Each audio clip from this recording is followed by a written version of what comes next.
자, 학생들 새학기 시작된 지 이제 한 달쯤 지났죠. 얼마 전 갓 고등학교 입학한 새내기 한 명이 기숙사에서 집단 폭행을 당했다는 거잖아요. 네, 경남 산청의 한 고등학교에 입학한 신입생이요. 이 학교 기숙사에서 이 생활을 시작을 했습니다. 이 해당 남자 기숙사는 1학년부터 3학년까지가 한 건물에서 생활을 하고 있었는데요. 입학 후에 얼마 지나지 않았던 지난 13일 밤 11시에 선배 한 명이 이 1학년 학생을 따라오라면서 다른 방으로 불러냅니다. 그 방을 가보니까요. 2, 3학년 선배들 10명 정도가 있었습니다. 이들이 90분 동안 이 1학년 학생을 무차별 폭행을 했습니다.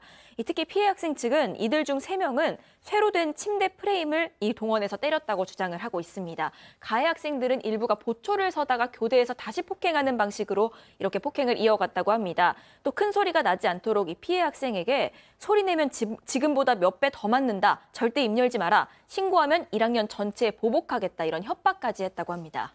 아니, 박 변호사님. 네. 그 기숙학교라고 해도 그 사감 있잖아요. 사감. 그렇죠. 예? 그 사감 몰랐습니까, 이걸? 자, 당시 기숙사의 사감도 이 폭행 사실을 인지할 수 없었는데요. 자, 그 이유 중에 하나가 뭐냐면 가해 학생들이 피해 학생한테 물을 주면서 다른 사람한테 얘기하지 마라라고 얘기하면서 우리는 이전에 선배들한테 많이 맞았다. 그러니까 너도 좀 참아라. 더 심하게 맞았으니까.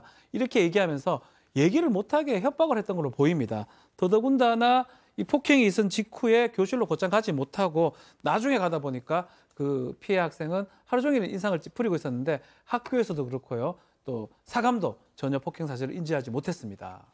자, 결국 이 피해 학생은 주말이 돼서야 집에 갔고 집에서 만신창이가 돼서 돌아온 아들의 몸을 본 어머니가 이걸 처음 알아차리셨다는데 당시 피해 학생이 털어놨던 얘기 어머니 육성으로 한번 들어보시죠.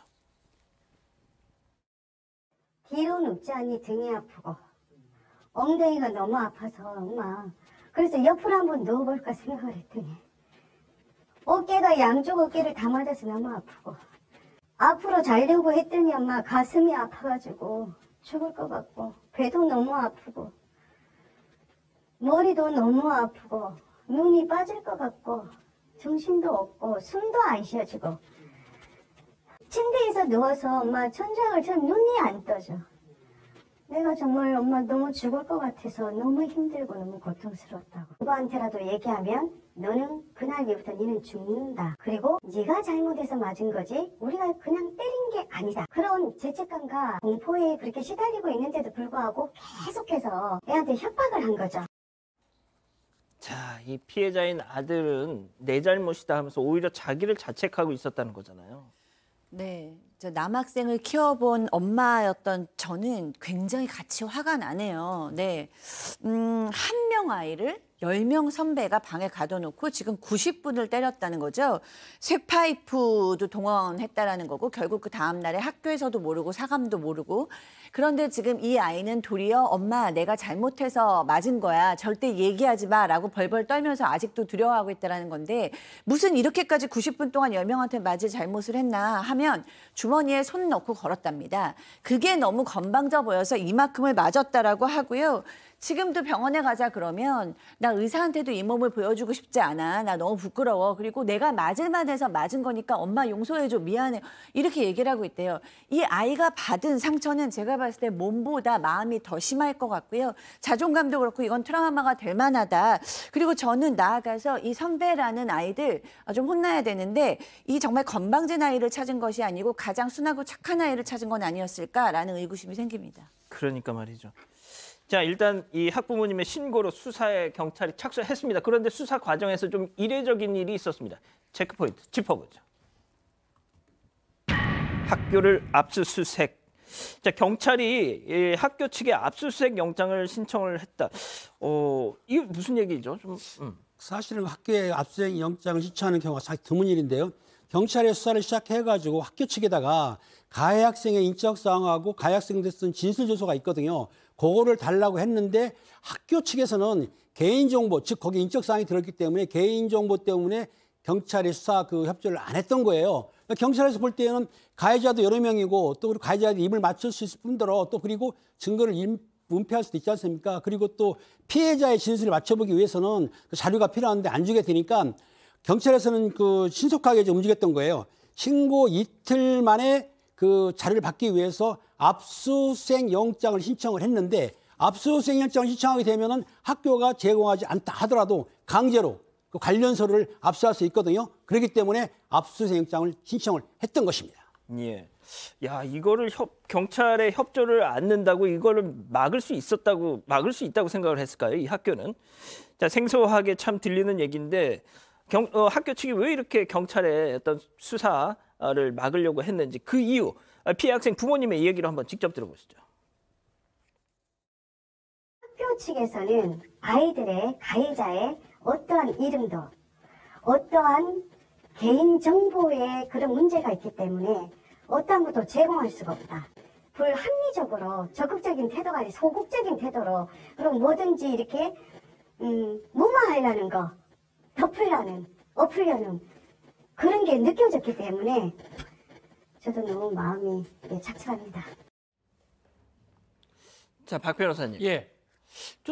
학교는 도대체 무슨 생각이었을까요? 자, 이제 개인정보보호법이 있습니다. 뭐 주민번호라든지 그 사람의 그 얼굴이라든지 이런 것들을 함부로 외부에 유출할 수 없습니다. 자, 그렇지만 수사를 한다 그러면 예외가 될 수 있거든요. 그렇기 때문에 경찰이 입건되거나 범죄가 발생했다면 학교는 그것을 주더라도 별 문제가 없는데 아마 교육청에 지침이나 방침이 있었던 것 같아요.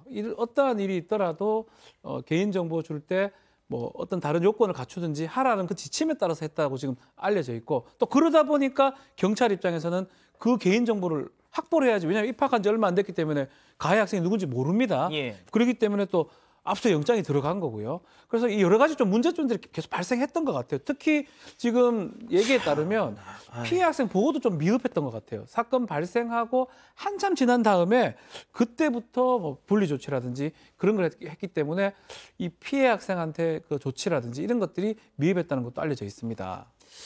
자, 소장님. 네. 그냥 좀 마지막으로 좀 여쭙고 싶은 게 말이죠. 네. 저는 진짜 이런 학폭 계속 사건 들릴 때마다 이해가 안 가는 게 요즘 뭐 더 글로리 같은 드라마 흥행하고 또 학폭 의혹으로 잘 나가던 사람 하루아침에 곤두박질 치고 이런 걸 애들도 다 볼 거란 말이죠. 네. 아니 근데 이걸 보면서도 애들은 어떻게 계속 저런 행동을 할까요? 그거는 이제 뭐 처벌이 강한데도 불구하고 범죄가 없어지지 않느냐라는 이제 근본적인 질문과 다 있기 때문에 인간에게는 뭐 폭력성이 있을 수 있고 그것을 이제 누군가가 견제해주지 않으면 더더구나 그 폭력성은 더 확대될 수 있죠. 특히 청소년기에는 그렇습니다. 근데 저는 이 아이들이 지금 1대 10의 학교 폭력이에요. 예를 들어서 뭐 1대1의 싸움이라던가 1대2 정도의 싸움이면 서로 오해가 있을 수도 있다라고 얘기할 수 있지만 지금 어마어마하게 한 명이 말하자면 지금 집단 구타를 당한 건데 학교 쪽에서 8일 뭐 9일이 지내서나 구제 조치가 이루어졌다. 요즘 학교 폭력이 일어나면 학교에서도 개인도 그렇지만 학교에서도 이 문제 굉장히 심각하게 사안을 집중을 합니다. 그런데 지금 이렇게 느긋하게 뭐 줄줄줄 늘다가 9일 이후에나 심리 상담을 받게 줬다는 것이 도저히 지금 이해가 안 되고요. 아이들 전수조사를 벌렸더니 재학생 중에서 3명이 나도 학교 폭력을 당했다라고 아이고야. 얘기하고요. 6명이 그런 폭력을 당했다는 것을 내가 들었다라고 얘기를 했어요. 아마 좀 작은 학교인가요? 그랬는데 이 부분에 대해서 들어보면 이 학교는 학폭이 대물림되고 있는데 그것을 지금 인지를 못하고 처벌도 이루어지고 있지 않다라고 보면 굉장히 좀 어른들의 대처가 가장 문제가 아닌가라는 생각이 좀 듭니다. 그러니까 말입니다. 자, 첫 번째 사건 일단 이렇게 정리하고요.